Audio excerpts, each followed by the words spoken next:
Hello everyone, welcome to my channel. आज हम इस वीडियो में जूल थॉमसन इफेक्ट के बारे में डिटेल में डिस्कस करेंगे। थर्मोडायनेमिक यूनिट का एक बहुत इंपॉर्टेंट टॉपिक है, एक इंपॉर्टेंट कॉन्सेप्ट है। सो इस पर्टिकुलर वीडियो में जूल थॉमसन इफेक्ट क्या होता है, पूरा कॉन्सेप्ट डिटेल में समझेंगे। इसके अलावा जूल थॉमसन एक्सपेरिमेंट को भी डिस्कस करेंगे कि जूल थॉमसन इफेक्ट को प्रूव करने के लिए किस प्रकार से एक्सपेरिमेंट कंडक्ट किया गया, उसका क्या कॉन्सेप्ट है, उसको पूरा डिटेल में समझेंगे। एंड इस टॉपिक का प्रॉपर हैंड रिटन नोट्स आपको प्रोवाइड करूंगा जो आपके एग्जाम प्रिपरेशन के लिए बहुत हेल्पफुल होगा। सो स्टार्ट करते हैं। जूल थॉमसन इफेक्ट क्या होता है। Joule and Thomson made exhaustive study on gases and discover a phenomena known as Joule Thomson effect. ठीक है, तो Joule Thomson basically Joule and Thomson नाम के जो साइंटिस्ट थे उन्होंने गैसेस पर काफी एक्सपेरिमेंट किए और एक नया इफेक्ट उन्होंने डिस्कवर किया जिसका नाम उन्होंने जूल थॉमसन इफेक्ट दिया था। बेसिकली ये जो इफेक्ट होता है हमको ये बताता है कि प्रेशर चेंज होने पर गैस का टेम्परेचर कैसे बदलता है। ठीक है, जूल थॉमसन इफेक्ट का मेन कॉन्सेप्ट ये है कि हमको ये कॉन्सेप्ट बताता है कि प्रेशर चेंज होने पर गैस का टेम्परेचर कैसे बदलता है। ठीक है, ये हम जूल थॉमसन इफेक्ट के द्वारा पता लगा सकते हैं।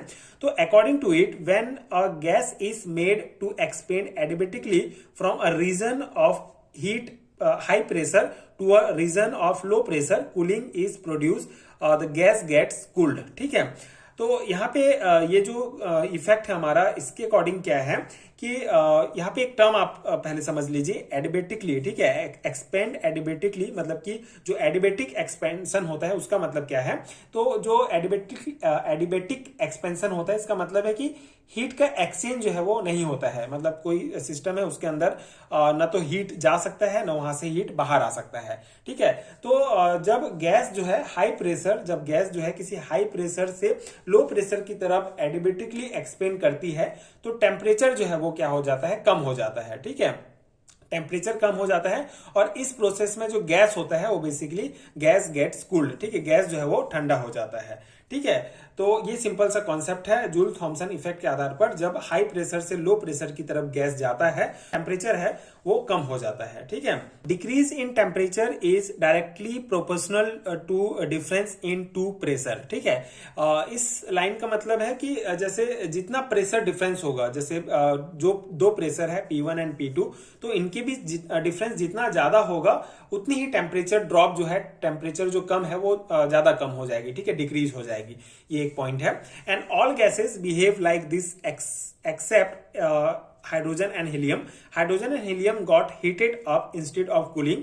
The gases get cooled in Joule Thomson effect due to decrease in kinetic energy of the gas molecule. ठीक है, तो यहाँ पे कॉन्सेप्ट क्या है कि जितने भी गैसेस हैं, मतलब हाइड्रोजन और हीलियम को छोड़कर जितने भी गैसेस हैं जैसे कि नाइट्रोजन, ऑक्सीजन, कार्बन डाइऑक्साइड, ये सभी जो होती हैं जूल थॉमसन इफेक्ट में जो है ये गैसेस बेसिकली ठंडा हो जाती हैं। ठीक है, कूल हो जाती है, इनका टेम्परेचर डिक्रीज हो जाता है। और ये जो टेम्परेचर डिक्रीज होता है ये जूल थॉमसन इफेक्ट में गैस मॉलिक्यूल की काइनेटिक एनर्जी में कमी के कारण जो है ये कम हो जाता है। ठीक है, इनका टेम्परेचर, मतलब कि हाइड्रोजन और हीलियम को छोड़कर जितने भी गैसेस होती हैं जब ये जूल थॉमसन इफेक्ट शो करती हैं, जूल थॉमसन का जो एक्सपेरिमेंट है, जूल थॉमसन इफेक्ट के एक्सपेरिमेंट में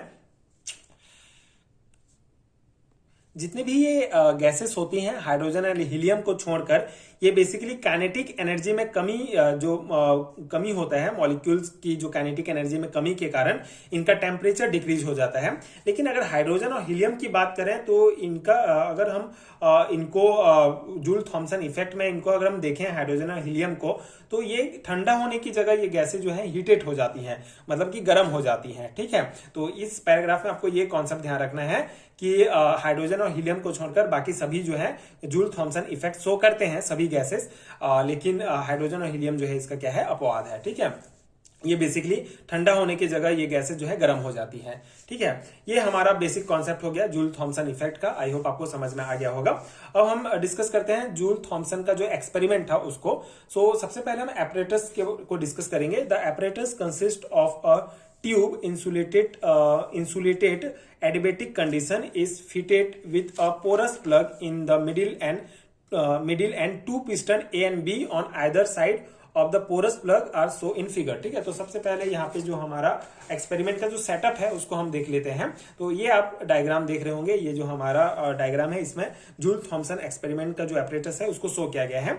तो इसमें बेसिकली क्या है कि एक ट्यूब होता है मेनली, ठीक है, एक ट्यूब है जो थर्मली इंसुलेटेड है, ठीक है, मतलब कि हीट का एक्सचेंज नहीं होता है इसमें, ये एडिबेटिक है, मतलब कि इसमें ना तो हीट बाहर जा सकता है ना अंदर आ सकता है। ठीक है, तो ये एक थर्मली इंसुलेटेड एक हमारा ट्यूब हमने सबसे पहले लिया गया है। उसके बाद ट्यूब के बीच में जो है आप ये देख रहे हैं ये पोरस प्लग है। ठीक है, पोरस प्लग है बेसिकली ये एक सॉलिड होता है जो जिसमें छोटे छोटे होल्स होते हैं जिसमें गैसेस जो है वो पार हो सकती हैं। ठीक है, मतलब यहां से यहां गैसेस जो है इस पोरस प्लग के थ्रू पार हो सकते हैं। अब इसके एक तरफ जो है पिस्टन ए लगा हुआ है और दूसरे तरफ जो है पिस्टन बी लगा हुआ है।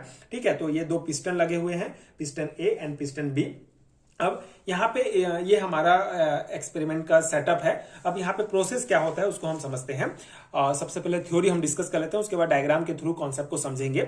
Suppose a volume V1 of a gas is enclose between porous plug and a piston A at pressure P1. By applying pressure on piston A, the gas is forced slowly through porous plug and allowed to expand to a volume V2 and pressure P2 by moving the piston B outwards. ठीक है, तो यहाँ पे concept क्या समझाया गया है कि सपोज करते हैं, मान लेते हैं कि हमारा जो सपोज करते हैं कि जो हमारा गैस है उसका वॉल्यूम क्या है, V1 है। ठीक है, कोई हम गैस ले रहे हैं, उसका वॉल्यूम है हमारा V1 एंड उसका प्रेशर है P1। ठीक है, और उस गैस को जो है ये पिस्टन ए और पोरस प्लग के बीच में रखा गया है। यहाँ पे जो गैस है उसका वॉल्यूम है V1 और प्रेशर है P1, ये आप हम सपोज करते हैं।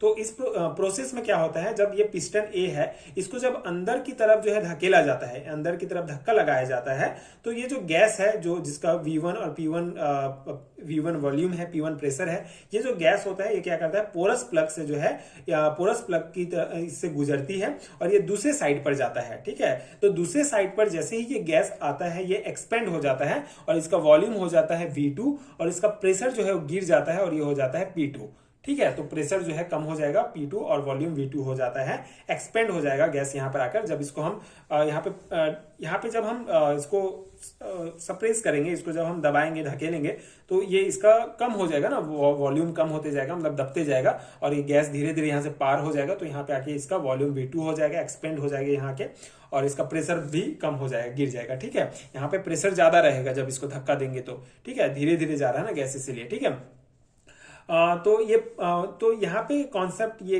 है कि पिस्टन यहाँ पे हमारा ये अब गैस यहाँ से यहाँ पर आ गया पोरस प्लस से होते हुए।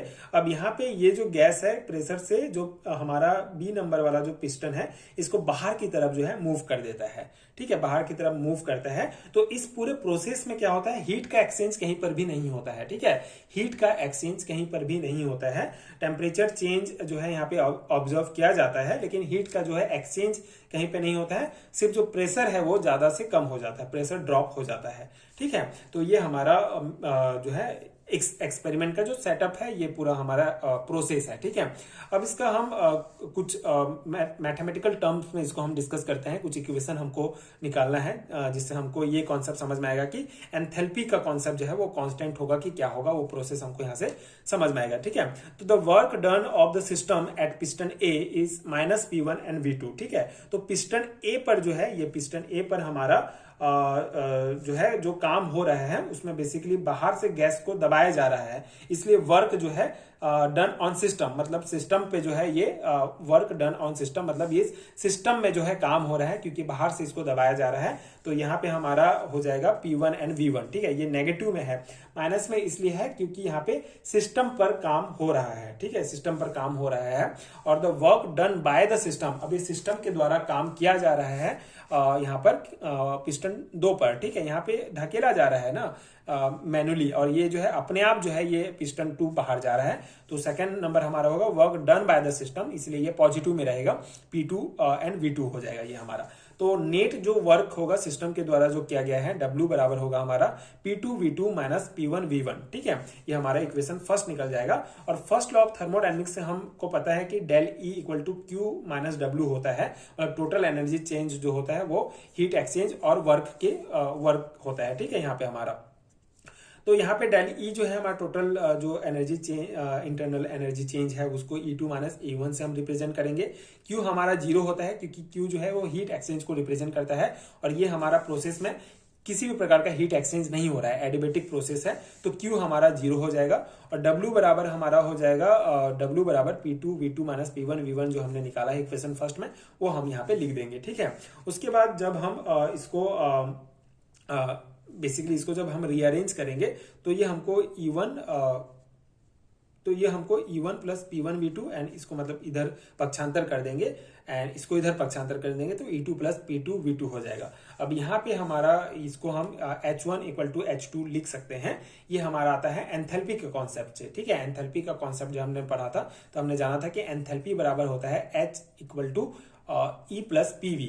ठीक है, तो E प्लस PV के जगह हम H लिख सकते हैं, H2 लिख सकते हैं। ठीक है, E2 है एंड P2 V2 है, तो यहाँ पे हम H2 लिख दिए और यहाँ पे H1 लिख दिए, तो H1 इक्वल टू H2 हो जाएगा। जब इसको हम पक्षांतर करेंगे तो ये H2 माइनस H1 हो जाएगा बराबर 0 हो जाएगा। तो यहाँ पे डेल H जो है टोटल एनर्जी जो चेंजेस है, एंथैल्पी चेंज है, वो हमारा 0 हो जाएगा। तो इससे हमको ये इस इक्वेशन से हमको ये पॉइंट्स जो है हमारा प्रूफ होता है कि enthalpy of the system remain constant. ठीक है, तो इस पूरे सिस्टम का जो एंथैल्पी होगा वो जो है कांस्टेंट रहता है हमारा। ठीक है, तो ये है जूल थॉमसन इफेक्ट का पूरा कॉन्सेप्ट। आई होप आपको समझ में आ गया होगा। बस इतना ही इसका कॉन्सेप्ट है एंड बहुत इंपॉर्टेंट है आपके सेमेस्टर एग्जाम्स के लिए। तो आपको ये जूल थॉमसन इफेक्ट क्या है समझाना होगा, इसके एक्सपेरिमेंट के थ्रू जो है आपको कॉन्सेप्ट को आपके सेमेस्टर एग्जाम्स में लिखना होगा। आई होप कि आपको समझ में आ गया होगा कि किस प्रकार से आप इस क्वेश्चंस को अटेम्प्ट करेंगे आपके सेमेस्टर एग्जाम में। एंड अगर आपको हैंड रिटन नोट चाहिए सेमेस्टर एग्जाम्स के लिए पीडीएफ फॉर्म है तो नीचे डिस्क्रिप्शन बॉक्स में आपको पीडीएफ स्टोर का लिंक मिलेगा, आप चेक कर सकते हैं। वहां से आप हैंड रिटन नोट्स डाउनलोड कर सकते हैं जो आपके एग्जाम प्रिपरेशन के लिए बहुत हेल्पफुल होगा। एंड अगर ये वीडियो हेल्पफुल है तो आगे की वीडियोस देखने के लिए आप चैनल के साथ जुड़े रहिए। Thank you so much for watching.